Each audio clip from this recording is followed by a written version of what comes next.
The black vessel did not slow down. That was the first thing Xylee noted in her log, later, when she was trying to reconstruct events with something resembling professional detachment. Every contact at that mass and velocity slowed down. Physics required it. 800 warships with targeting solutions locked were, historically speaking, a persuasive argument for deceleration.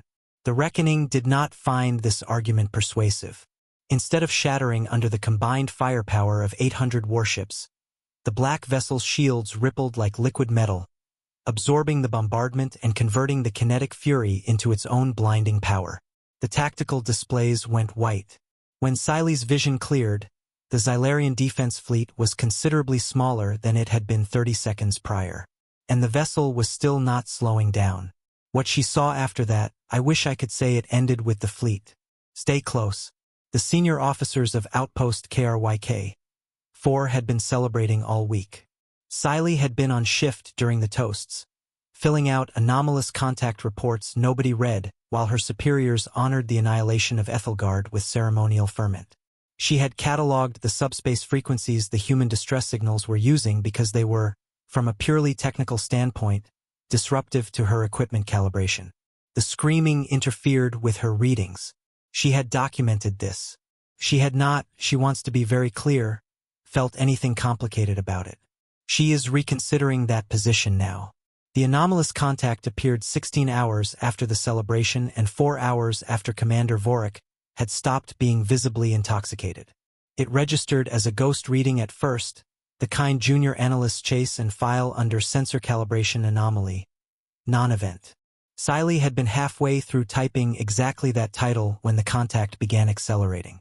She checked calibration, ran the scan again. The numbers were the same. The quantum-etched hull plating scattered her sensor beams in patterns she had no framework for, returning data that suggested the hull itself was doing something to the scans rather than simply reflecting them. She flagged it Priority 1. Sent the report to Vorik. He appeared at her station 2 minutes later. His upper mandibles, the ones that splayed when he performed confidence for subordinates, were pressed flat against his jaw. He read the translation she had already pulled. "What does it say?" he said. "Not a question." "It says," Xylee said carefully, "this vessel is not a weapon. It is a reckoning. You have 14 hours. Xylarian Secundus will remember Ethelgard." The outpost went quiet in the specific way it goes quiet when a situation has been developing and nobody is certain what to do about it. Xylee noticed a smudge on the lower left corner of her display screen. It had been there for weeks. Maintenance kept saying they would get to it. High Admiral Drekther authorized full deployment of the Planetary Defense Armada within the hour. 800 warships, the largest single military deployment in Xylarian history. The tactical feeds showed them spreading across the approach corridor in a formation that was, objectively, impressive. The Reckoning did not adjust heading. The engagement lasted 11 minutes. Temporal disruptors took the Kareth 7 carrier group in the 3rd minute, hull plating oxidizing decades in seconds, systems failing in the cascade pattern of old age rather than combat damage. 80,000 crew. Gone the way of rust.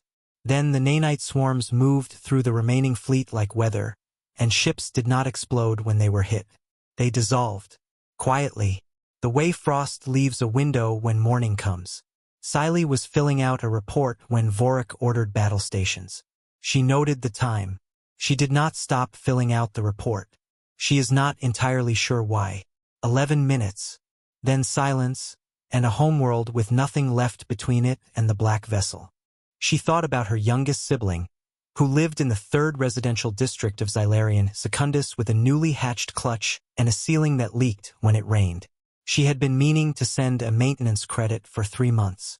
She composed the transfer in her head while the Reckoning entered low orbit, unhurried, and filed the feeling of that under a category she did not have a name for.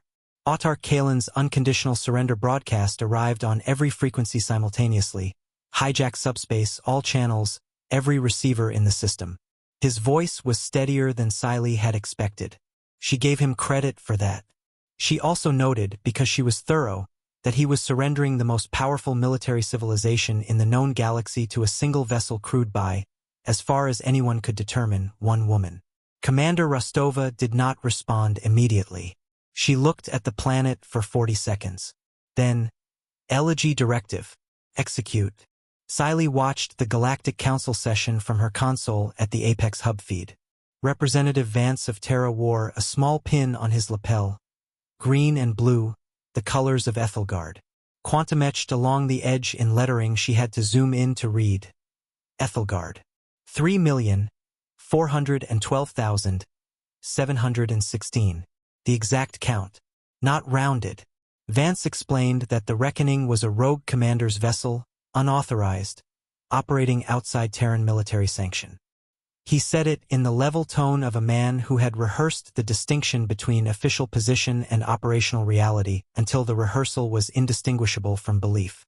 When Arbiter Lyriel asked whether Terra intended to recall the vessel, Vance's hand moved to the pin and pressed it once, lightly. The Reckoning will continue its patrol of the Galactic Rim, he said, as a deterrent. He did not need to elaborate. The Council had watched 800 warships dissolve. The laws passed quickly, as laws do when the alternative is visible on the tactical feeds. Civilian casualties became prosecutable. Systemic disarmament of the Xylarian military infrastructure followed. Every weapons platform, every command relay, every monument. In their place, the faces, the voices, every public screen on Xylarian Secundus running the memorial loop on permanent broadcast. 3 million names. Fragments of personal recordings, children's school performances, birthday messages never received. The Elegy Directive was not a weapon of destruction. You could rebuild a fleet. You could not unhear a child singing. Xylarian Secundus did not rebuild its fleet. Months later, Xylee filed her final report.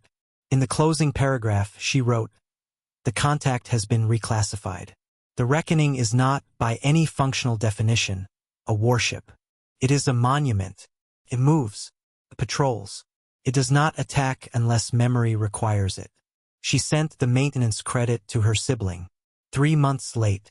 Outside, the Reckoning moved through the dark at speeds physics was not supposed to permit. A grief made into geometry, patrolling the edge of everything. The black vessel did not slow down.